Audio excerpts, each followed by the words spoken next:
Estamos de volta com o nosso podcast Ludmila Marinho, Saúde e Bem-Estar. E hoje eu tenho o prazer de receber um amigo muito querido e a gente vai bater um papo aqui sobre saúde bucal na infância. Rogério, vou apresentar um pouquinho, mas você me complementa se eu esquecer alguma coisa. O Rogério é dentista, é dono da Clínica Cabi, que é uma clínica especializada em odontopediatria, num atendimento mais humanizado. Eu acho que a gente pode colocar como referência nesse atendimento humanizado da odontopediatria. É especialista em odontopediatria e em saúde coletiva, que é uma área que quase ninguém sabe o que acontece, né? A gente só passa pela faculdade sem saber. Mas o Rogério, ele tem uma característica, ele é fellow de trauma. Olha que diferente que é isso daí, né? Acho que não existe nem especialidade de trauma no Brasil, mas todo mundo tem alguém que conhece, que já sofreu um trauma, que já precisou de um dentista para socorrer. E aí, Rogério, eu queria que você contasse um pouquinho da sua carreira, da sua história pra gente. Como é que foi essa escolha da odontopediatria, né? E é tão engraçado na odontopediatria porque a gente vê tantos destaques masculinos, mas se a gente for contabilizar, nós somos muito mais mulheres do que homens, né? Conta um pouquinho aí dessa escolha aí. Muito bem, é um prazer estar aqui com vocês, né? Receber um convite da minha amiga Ludmila, né? Que inicia esse novo projeto e a gente fica muito feliz de ver os colegas adentrando aí na tecnologia, trazendo, né, novidades, e acho que essa proximidade com o público, então a gente fica muito honrado. E vamos participar aqui um pouco, né, trazendo um pouquinho do que a gente faz, do que a gente vivencia. E eu já na faculdade, Ludmila, eu já sabia que eu ia ser odontopediatra. Eu queria fazer odontopediatria. E fui bastante contestado por isso, né? Porque, afinal de contas, a odontopediatria naquela época não dava dinheiro, a gente tinha que fazer especialidades que dessem dinheiro. Então os colegas falavam, não, mexe com isso não e tal, vamos fazer outra coisa. E não foi o suficiente para poder me tirar dessa vocação. Então a odontopediatria ela veio forte e junto com a odontopediatria uma área também que é da traumatologia dentária. Então são duas coisas que eu me dedico, né, desde a minha formação inicial, na minha graduação, até os dias de hoje. Então, né, a odontopediatria, que cuida da criança de maneira, né, completa, e a traumatologia, que é uma área específica dentro desses cuidados. E eu me formei em 1994, final de 94, então eu sou goiano, goianiense, vim para Brasília assim, recém-formado, vim para o Hospital das Forças Armadas, aqui no setor militar urbano, e lá eu já entrei na área da odontopediatria. E apesar de não ser especialista ainda na formação, era na função. Então a gente tinha lá muitos desafios diários, e um dentre eles era um trauma que eu me apaixonei logo de cara, né? Não tinha vivenciado isso ainda na graduação, mas assim, no início da carreira a gente teve essa oportunidade. E de lá para cá, muito estudo, muita dedicação, muitos projetos e, enfim, construindo, né, a nossa carreira. E você falando aí, eu me graduei, depois eu fiz uma especialização em saúde pública, né, que é uma saúde coletiva, que é uma especialidade da odontologia, que, né, você vê muito em termos de saúde pública, tem muita atuação na saúde pública. E isso me trouxe uma visão mais ampla, uma visão maior das necessidades, né, da população. E depois eu fui fazer especialização em odontopediatria, né, especificamente. Fiz também, me especializei numa área correlata aí, a psicanálise dentro da parte de comportamento infantil, também é uma dedicação que eu tive ao longo da carreira. E sempre acompanhando a parte também da traumatologia dentária, né? Então, mais recente, em 2014, fiz o meu mestrado na área da traumatologia dentária, aqui na Universidade de Brasília, e sempre trazendo querendo trazer novidades para o meu aprendizado, né? Então, em 94, em 2014, nós falamos na tese, na dissertação, a gente trouxe um tema muito interessante, que depois a gente vai falar um pouquinho mais, que é a teleodontologia, né? Então, a gente publicou nossa dissertação aí na parte de teleodontologia, que a gente recebe muitas piadas, né, brincadeiras, como é que dentista faz teleodontologia, né, a distância, como é que é isso, enfim, vamos falar aí um pouco depois para vocês. E na sequência a gente vem avançando e em 2018 aproximadamente, em 2017, eu fiz uma prova internacional, aplicada pela Associação Internacional de Traumatologia. Lá você, para quem conhece, né, talvez a maior referência na parte de traumatologia dentária no mundo, que está vinculado grande parte dos trabalhos dos seus colaboradores, alguns deles falecidos, na figura do professor Andreasen, na Universidade da Dinamarca. Então é um polo de pesquisa na parte de traumatologia dentária, e de lá, juntamente com outros expoentes no mundo, se fundou a Associação Internacional de Traumatologia Dentária. E eles abriram, né, a possibilidade de você ser um fellow da IADT. E em 2017, se eu não me engano, eu fiz uma prova e a gente, né, conseguiu alcançar o mérito, e hoje eu tenho essa credencial, né, de fellow da IADT. A minha filha pergunta, né, para mim, pai, como é que é isso, né? Para que serve isso? Às vezes nem eu sei explicar bem, mas é um conhecimento. Eles avaliam seu conhecimento e a sua capacidade de ajudar, né, de ajudar o mundo nessa construção, nesse avanço aí dentro do estudo dos traumatismos dentários. Rogério, a gente tem muitas paixões parecidas, né? Porque a gente ama odontologia, a gente ama odontopediatria, a gente ama a saúde coletiva, é uma delícia, né? Verdade, verdade. E aí a gente tem essas paixões menores não, vamos dizer assim, umas paixões que caminham junto, assim, né? Que é o trauma, a ajuda às pessoas. Talvez as pessoas não saibam quanto é gratificante. Não dá dinheiro mesmo, odontopediatria, não vamos ficar ricos com isso. Mas assim, dá uma satisfação e uma gratidão imensa, né?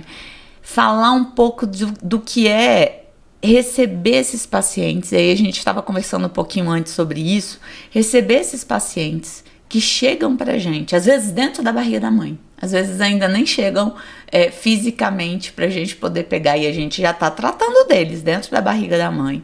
Depois chegam esses bebês sem nenhum dente que a gente vai tratar, né? Hoje falam muito do teste da linguinha, porque tá dentro da área de atuação do odontopediatra, é uma hora que a gente atua, né? Mas a gente vai pegando essas crianças e vai vendo o desenvolvimento dela até o final da constituição da dentadura permanente. É muita coisa que a gente faz, né? É um longo caminho, né? A gente tem um privilégio de acompanhar, né? Desde a gestação. Hoje eu lembro da professora Flávia Coniche, né? Quando falou as primeiras vezes da odontologia intrauterina, que era uma questão tão absurda, né? Como é que você vai cuidar de dente na barriga, né, da mãe, enfim.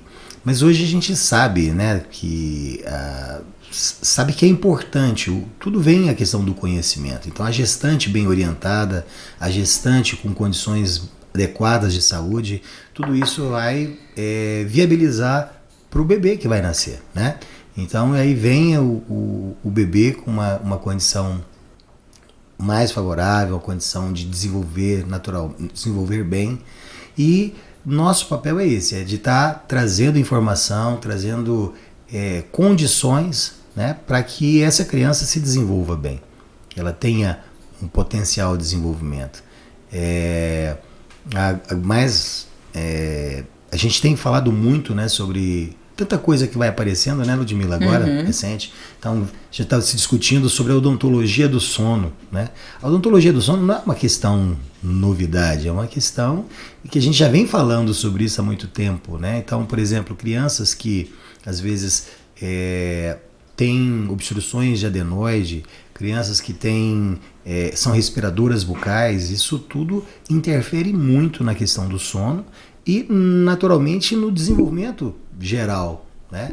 Então, que papel é esse, né? Que a gente consegue, então, tenra idade, identificar que aquela criança está tendo alguma alteração do desenvolvimento dentário e falar assim, olha, mãe, a senhora tem que procurar por um otorrino, a senhora tem que procurar levá-lo para avaliar essas vias aéreas, não está passando ar, a criança não consegue respirar.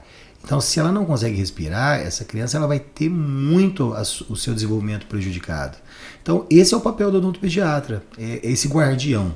Eu gosto dessa expressão, nós somos guardiões, né? Daquelas vidinhas, daqueles seres humaninhos, né? Dessas miniaturas ainda, né? Que estão se formando e que precisam desse olhar de cuidado, né? De que a gente está atento a situações que possam interferir. Então, até chegar na adolescência. Então, eu já estou com 28 anos de formado, então hoje eu já tenho meus pacientes que já estão levando seus filhos. Nossa, é um barato, né? Então, já sou meio avô, né? Tipo avô, já está atendendo os filhos dos meus pacientes. E você vê aquela criança, aquele jovem, aquele pai, né, que não teve cárie, que teve preservada a sua condição bucal, que a chance de seus filhos repetirem a história é muito maior. Né? A gente sabe, tem um documentário, As Histórias de Maria, depois eu até recomendo, está no YouTube gratuito. A gente percebe através do documentário, é uma animação, que nós vamos repetindo papéis.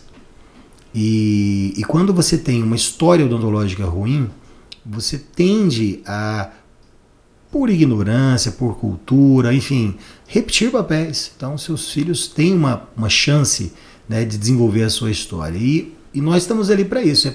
Não, a história vai ser muito melhor.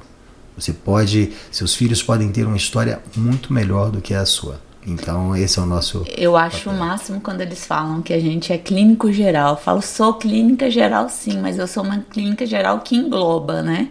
Porque é igual você está falando, a gente cuida do bebê desde a barriga da mãe, e aí esse bebê vai crescendo e a gente vai tomando conta não só da saúde bucal, quando a gente fala de saúde bucal com relação a doenças que são mais conhecidas, gengivite, as alterações de patologias que envolvem a boca, afta, né? As viroses, o quanto essas viroses elas têm uma repercussão na boca e que a gente acaba, né, sendo responsável, mas pelo desenvolvimento, olha, a gente falou desenvolvimento da língua, da fala, da respiração, o desenvolvimento do rosto, o espaço que precisa para os dentes nascerem, depois vem a questão de cárie, doença periodontal, e aí vem os traumas. Rogério, me fala um pouquinho disso. A gente estava falando ontem, inclusive, numa aula, que, bom, depois de instalado o problema, a gente é a solução. Mas fala um pouquinho dessa sua paixão pelo trauma. Nós temos uma distribuição dos traumatismos dentários, né? A gente vai falar do trauma físico, né? Existe o trauma psíquico, que é outra história. Que tem muitos adultos com seus traumas psíquicos em relação à odontologia. Mas a gente vai agora, um parêntese, é o trauma físico mesmo. Então, nós temos dois momentos. As crianças, o odontopediatra fala disso com muita propriedade, porque os principais momentos que acontecem os traumas na vida, né, é entre 2 a 4 anos de idade, na dentadura decídua, nos dentes de leite, e dos 8 aos 10 anos de idade, que ainda é na infância, né, entrando na pré-adolescência. Então nós pegamos os dois momentos de maior ocorrência dos traumas. Então o odontopediatra, ele é a pessoa que provavelmente vai se deparar com essas situações, né, quando ele está presente, né? Tem lugares que às vezes não tem um especialista odontopediatra. Mas quando tem o odontopediatra, geralmente é para ele que chega, né? E, como eu disse, 2 a 4 anos de idade é um bebê, né? É um bebê e você precisa lidar com isso. A família também. Mas qual que é o problema? É que essa criança ela não tem noção, ela não compreende as coisas. Então nós temos que fazer uma identificação do problema, do que aconteceu quando ele estava começando a andar e caiu e bateu a boca. A gente precisa entender o que aconteceu. Então o odontopediatra precisa examinar, né? E como é que vai examinar uma criança chorando que não quer ser examinada? Então é um grande desafio. Então, para isso que a gente, né, tem os cursos de especialização para poder orientar como conduzir. E hoje, cada vez numa pegada mais humana, né? No passado, a gente não tinha... digo passado, meu passado, né? Para trás. Um passado recente, né? Não, é um passado já, né? 1970 e já eram, quando eu era criança, as preocupações com o comportamento, com o choro, não eram como a gente tem agora. Né? Naquela época aceitava-se fazer contenções de forma muito mais intensas do que hoje. Hoje a gente tem todo um cuidado, né? E hoje a gente precisa muito conversar com os pais, explicar. Existe a necessidade, às vezes, de contenção? Existe. Né? Se você não vai, quando você não leva seu filho para fazer a vacina, não tem que segurar o bracinho, não tem que segurar a perninha para poder fazer uma injeção sem risco, né, de quebrar uma agulha, sem riscos de complicação. Na odontologia, nós temos uma situação parecida. Quando eu tenho um trauma dentário, eu preciso examinar para ver o que aconteceu. Às vezes fazer uma radiografia. E eu preciso conter a criança para evitar com que ela machuque. Mas hoje, né, no passado, não se tinha esse cuidado de conversar com a família, de conversar, explicar o que vai ser feito, como será feito.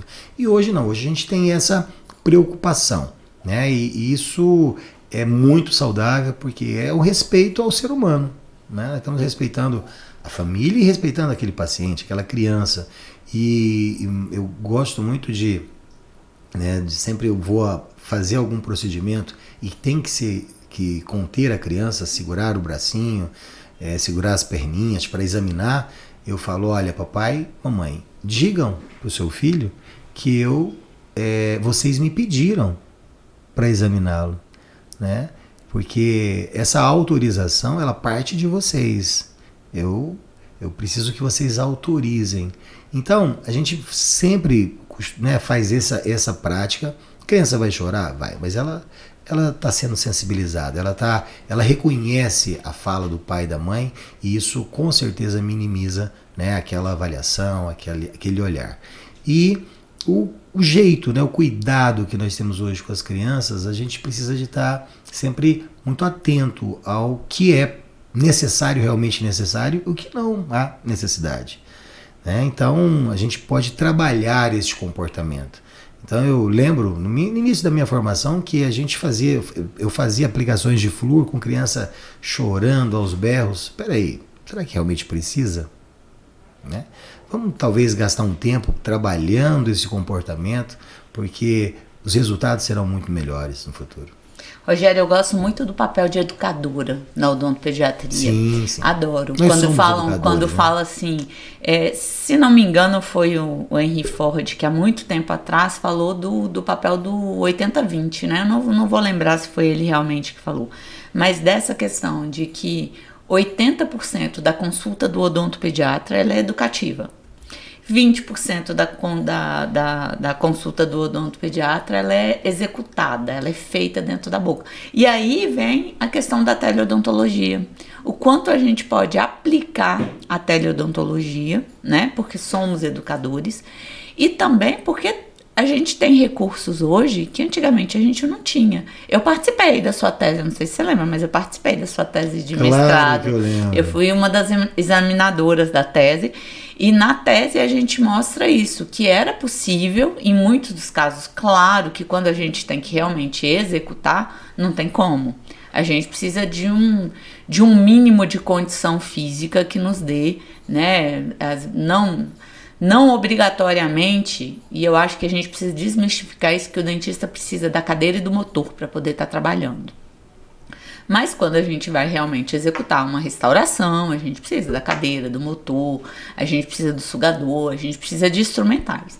Mas o quanto a gente pode fazer pela saúde das pessoas, utilizando de recursos da teleodontologia, sim, né? Eu acho importante a gente falar isso, não só para o público leigo, mas para os nossos colegas também, né? Você tem uma experiência legal com teleodontologia, eu também gosto muito de atuar em teleodontologia, né?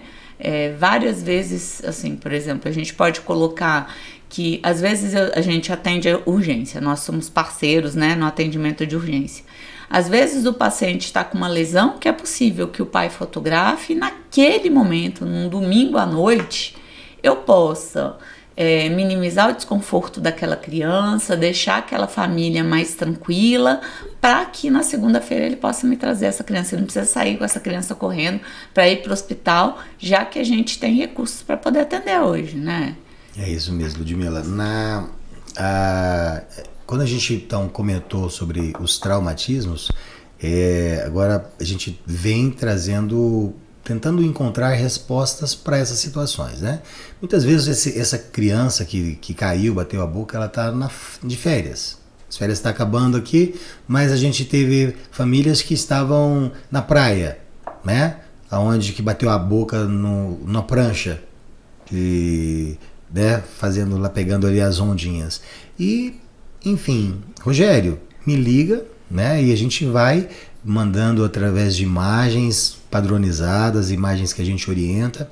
A gente vai captando essas imagens e vai falando: olha, família, relaxa, vamos fazer assim, vamos ter um cuidado com a alimentação, não foi nada, aparentemente nada sério, né? Então a gente dá tempo para a família respirar e procurar o serviço no melhor momento. Então a teleodontologia é isso, né? Hoje a gente chama de teleorientação. Através dessas informações coletadas, e só quem vai saber disso é quem talvez já passou, né? Quem está naquele momento de ansiedade, né? Eu já atendi famílias num domingo aonde o dentinho tá mole, e a mãe tá tão ansiosa porque ela não tinha visto que o dentinho estava mole, trabalha o dia todo, o pai trabalha o dia todo, aí passou o domingo, o sábado numa festinha de colega, aí no domingo descobre que o dente está mole. E é o primeiro dente, isso é uma comoção. E a mãe quer levar no serviço de urgência, né, qualquer jeito, porque é uma coisa tão novidade, e ela se sente mal por não ter visto isso antes, enfim. Quando a gente conversa por telefone, eu explico para ela, né, analisando a idade da criança, é claro que não houve trauma, enfim, a gente vai construindo e vai tranquilizando aquela mãe, e ela respira, fala: tá bom, doutora, amanhã eu vou levar ele ao dentista. Eu acho que nem o dente mole, mas quando aparece aquele dente inferior por trás do dente de leite, aquele ali eu acho que é o maior desespero das mães, né? Como eu não vi isso antes, né? Como é que eu não vi isso antes? Meu Deus, tá nascendo um dente por trás. Então, quer dizer, nesse momento, eu acho que a teleodontologia, fora os casos de trauma, realmente, que é igual você está falando, às vezes você pega uma criança que está na idade de trocar o dente, aí bateu a prancha, você viu o menino há 15 dias atrás, você já sabe que o dente está mole, bateu a prancha, preciso levar no dentista agora, não, né? Fora os casos de trauma, ainda tem esses casos assim, que dá pra gente tranquilizar, atender a mãe, dar uma orientada, fazer prescrever alguma medicação, claro. Enfim, nós temos essa possibilidade, né? Então, solicitar algum exame, enfim. A teleodontologia, que a gente, né, vem estudando, e a gente fez a apresentação do trabalho em 2014, quando veio a pandemia, em 2020, se consagrou, né? Então, hoje, em 2020, foi autorizado pelo Conselho Federal de Odontologia o uso da teleodontologia. Então, assim, não tem da telemedicina e da teleodontologia, ou seja, é um caminho sem volta. A gente já fazia isso antes da regulamentação, de maneira não tão regulamentada. Mas hoje, né, nós estamos com essa ferramenta e cada vez melhor instrumentos como celulares atuais de captura de imagens nítidas, né, que você consegue ver detalhes.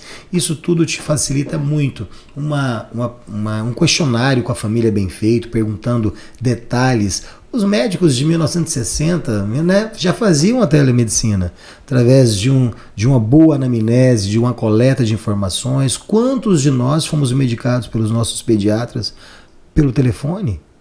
né? Por quê? Por que não agora nós não podemos fazer também, uma vez que nós temos muito mais tecnologias? E tá aí, a telemedicina ela bombou, né, depois da pandemia, e a teleodontologia também teve seu grande avanço, e hoje é uma grande ferramenta. Ela não substitui a presencial, ela complementa. Então é esse que é o papel da teleodontologia. Né? Eu acho que a gente acaba agora ampliando a área de atuação do dentista, né, Rogério? Porque a gente tem que parar de pensar que o dentista ele cuida só do dente, né? Ele é complementar... Guardião.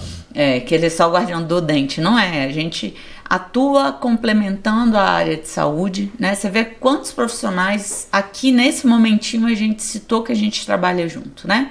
A gente trabalha junto com o ginecologista, a gente depois vai trabalhar junto na hora do nascimento do bebê com a enfermagem, com a fonoaudiologia, depois trabalhando como dentista mesmo, com as outras especialidades correlatas à odontologia, como orientador, né? Professor. Como professor, como educador dessa família, né? Quantas vezes a gente conversa sobre nutrição, né? Nesse momento agora, por exemplo, volta às aulas, como é que tem que ser essa lancheira dessa criança, né? Então, quando a gente vai falar a propriedade que o odontopediatra hoje tem de falar da qualidade do lanche, é lógico que a gente não tá aqui para substituir o nutricionista, né? A gente tá aqui só para somar, né? Pra gente poder contribuir com esses colegas, né? E a mesma coisa, na área de trauma, quantas vezes nós fomos chamados atualmente, né, a contribuir com o médico que acabou de receber um paciente que chegou lá de um trauma grande, né? A gente falou aqui um pouco do que a gente do que a gente trata no dia a dia do consultório. Mas, por exemplo, a minha paixão pelo trauma vem de um atropelamento, de uma menina de 13 anos que tinha todos os dentes lindos e maravilhosos na boca, que no último dia de aula sai para festejar com os amigos, vai atravessar a rua e é atropelada. E perde os 4 dentes da frente. Caramba! Quando essa menina chegou na clínica, eram 10 pessoas aí, 10 dentistas dando opinião, porque tem que esperar até os 18 para colocar implante, porque tem que esperar até os 18. Gente, mas espera aí, a criança tem 13. Ela vai ficar até os 18. Então essa foi o meu start para começar a gostar da área de traumatologia. Então olha como a gente pode somar nisso daí, né? Com certeza, Ludmila. Nós somos profissionais da área de saúde, né? Com as nossas competências, mas com as nossas inter-relações. Então a gente precisa do outro, né? Porque o ser humano ele é integral, com muitas demandas, muitas necessidades, e é cada um cuidando da sua parte e conhecendo um pouco do que o outro faz, fica muito mais fácil, né? A gente consegue oferecer muito mais qualidade de cuidado, né? Ô Rogério, outra coisa que eu acho muito interessante do tio Rogério, que eu conheço, né? Que é essa pegada do respeito ao humano, ao ser, né? Então, quando o paciente ele senta naquela cadeira, ele quase que deita num divã, né?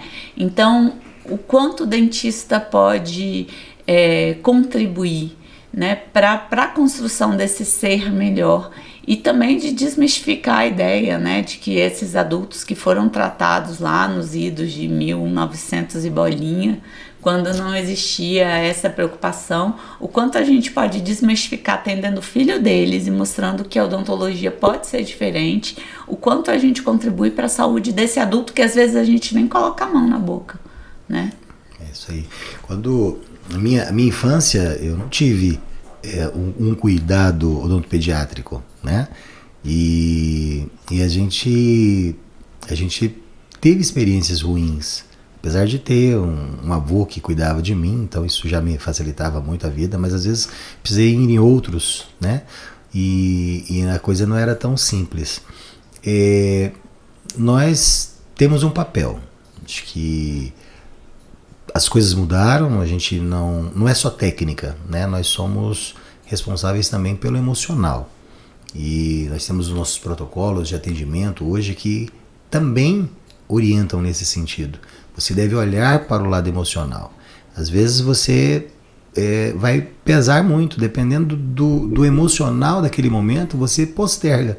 Você vai esperar um melhor momento para intervir, melhores condições para intervir. Por quê? Porque senão o dano que você pode causar é maior do que o benefício. Então, esse olhar, né, mais cuidadoso, construtivo, né? Então acho que a gente, quando hoje eu faço a minha odontopediatria, faço a nossa odontopediatria, eu acredito que nós temos um papel de estruturar boas relações, boas percepções. Então eu quero que aquele paciente, quando ele olhar para trás, ele vai falar assim, cara, a odontologia é muito legal. Eu tive uma experiência muito bacana com a odontologia.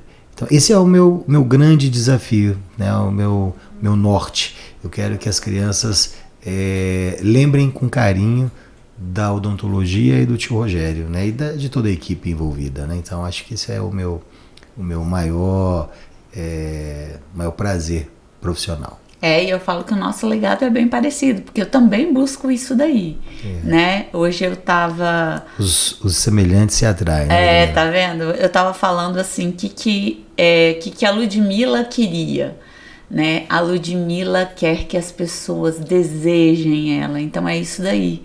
É um desejo de uma odontologia lógica, uma odontologia onde a gente possa aplicar as melhores técnicas, os melhores conhecimentos, possa aplicar tecnologia. A gente veio conversando um pouco sobre isso, né? Sobre as novas tecnologias que estão chegando e que antigamente demorava muito para a gente poder conseguir se atualizar. Hoje não, o negócio é quase instantâneo, né? O equipamento é lançado na Alemanha e a gente fica sabendo com 2 meses já está no Brasil e a gente tem que dar conta de usar isso daí, né? Muito rápido. Se a gente parar para pensar, é quase saltos quânticos que estão acontecendo na odontologia, né? A pandemia veio, caramba, nem se falava tanto em teleodontologia, em teleatendimento. De repente a gente pode fazer teleodontologia, teleatendimento, a gente tem celular, ele tira foto, ele grava filme, ele faz ao vivo para mim, para eu ver como é que tá aquela criança, né? Então assim, o quanto a tecnologia é importante, mas respeitando o humano, o ser, a energia daquele local, daquela hora, né? Entendendo, a maturidade traz um pouco isso pra gente, né, Rogério? E eu poderia até tentar extrapolar um pouquinho aqui, falar assim, que a tecnologia pode até ajudar a humanizar o atendimento, né? Então a teleodontologia, ela te permite um contato prévio, ouvir melhor o que está acontecendo, e tudo isso, né, vai facilitar para que no momento presencial você já esteja melhor preparado, sabendo como conduzir, como abordar. Então, né, olha aí, tecnologia ajudando na humanização, essa é um grande desafio, é uma perspectiva muito ambiciosa, mas é possível. Aproximando as pessoas, né, Rogério? Falando um pouco das parcerias, dos projetos aí para 2023, a gente tem uns projetos meio ambiciosos em andamento, né? É verdade. Quem me conhece sabe que eu não paro, minha cabeça fica... Quando eu entro de férias é porque eu estou pensando, é o maior tempo que eu tenho para poder pensar e ter ideias, adoro. Então a gente está aí com um projeto legal para esse ano de 2003, que é um projeto voltado para colegas dentistas, que é a comunidade Trauma Dental Brasil. Ele é específico para colegas dentistas, como eu disse, e nós temos desenvolvido, né, também algumas parcerias, onde a gente também lançou esse ano a a clínica social. Então é um outro projeto de casos de traumatismos dentários, tanto em criança como adolescente e adultos, que sejam casos complexos, que os colegas às vezes tenham dificuldade em conduzir, e que as pessoas elas já passaram por muitos dentistas e querem ouvir a opinião de especialistas. Então a gente abriu essa possibilidade. Então a nossa clínica, a Cabi, ela vai triar esses pacientes, a gente vai fazer um atendimento por teleorientação inicialmente, identificar se ele tem o perfil para o atendimento, da necessidade, e depois vai ser encaminhado para o atendimento gratuitamente. Então é a nossa clínica social, que é duas coisas importantes, né? A gente sempre está trabalhando tentando agregar para a questão profissional, no caso dos colegas dentistas, mas também para a comunidade. Rogério, quando você fala colegas dentistas, mas a gente também pode ter participação de outros colegas que tenham interesse em conhecer um pouco sobre trauma, não? Pediatras, claro, enfermeiros, professores, eu acho que cuidadores, né? Eu acho que no futuro você vai começar a abrir seu leque aí e ver que tem muita gente aí que a gente pode... É verdade, a gente já faz isso de alguma forma. A gente tem 2 escolas aqui em Brasília, que são escolas parceiras, onde a gente trabalha com essa proposta de prevenção de acidentes, porque a gente acredita, né, que quando eu previno um acidente, uma queda, um traumatismo crânioencefálico, uma fratura de braço, uma fratura de membros, eu também estou prevenindo uma possível fratura dentária. Então, o dentista ele também pode ter esse papel. Então, nós temos aqui em Brasília a escola do CIAT, né, que é uma parceria já de longos anos, mais de 10 anos, e aqui no Lago Norte, a escola INDI, também uma escola parceira há muitos anos, que a gente trabalha com sua equipe escolar sobre aspectos preventivos. E também temos os nossos atendimentos de urgência, quando necessários. Então, assim, é muita coisa. Estamos com uma parceira em Ibitinga, São Paulo. Hoje eu tive uma reunião com ela. A gente presta uma mentoria para ela poder desenvolver na escola também. Então, assim, a gente tem tido muitas ideias e muitas ações. Essas foram algumas que a gente trouxe aqui, Ludmila, mas temos ainda muita coisa para conversar. O que eu achei mais legal de hoje é que a gente partiu falando de saúde bucal, a importância da saúde bucal, né? Por que o odontopediatra é um profissional tão importante, né? O clínico geral que acompanha essas crianças e que acompanha essas famílias. Mas depois a gente abriu também o leque das possibilidades de atuação na odontologia, né? As novas tecnologias que a gente pode aplicar. E aí, olha só, trazendo também possibilidades de parceria de atuação do dentista, não só dentro do consultório, que foi o que eu, né, coloquei, que a gente precisava desmistificar isso daí, que o dentista não precisa atuar só dentro do quadradinho do consultório, mas olha o tanto de coisa que o dentista pode fazer como profissional da saúde. Cuidando da né? saúde. Cuidando da saúde Prevenindo das pessoas. acidentes, né? A gente não só atende o acidente depois de ocorrido, a gente pode prevenir também, né? A gente vai aprendendo isso ao longo da vida. Ô, Rogério, muito obrigado por ter você aqui. O nosso canal fica à disposição, assim, pra gente bater outros papos a respeito, né? Mas eu acho que a gente colocou aí um tanto de porque se não, né? E aí abrir para as pessoas que quiserem mandar perguntas, que quiserem participar. O Rogério também tem um canal super atuante no Instagram, né? O Trauma Dental Brasil. Sim. Então podem seguir ele lá, além do canal da clínica também, Cabia Odontologia. Temos frentes aí, né? Sempre que está trazendo conteúdos. Um canal legal, o perfil Odontopediatras 24 horas, Rede Odontopediatras 24 horas, que traz muitas questões de prevenção de acidentes. Não só odontológico, mas prevenção de queimaduras, atropelamento, engasgo, enfim. Tem muitas dicas preciosas lá. Acho que quem for mãe, pai, vai achar bem interessante. Eu vou ampliar, quem for da área de saúde, quem for enfermeiro, né? Quem for professor da área de educação também, tem muito conteúdo legal nesses canais aí. E abrir, se quiserem mandar perguntas, nós teremos um imenso prazer. Se a gente não souber responder, a gente vai atrás da resposta, a gente vai dar a resposta para vocês. É isso aí. Agradeço demais, foi um prazer enorme e estaremos sempre à disposição. Um grande abraço. Obrigada.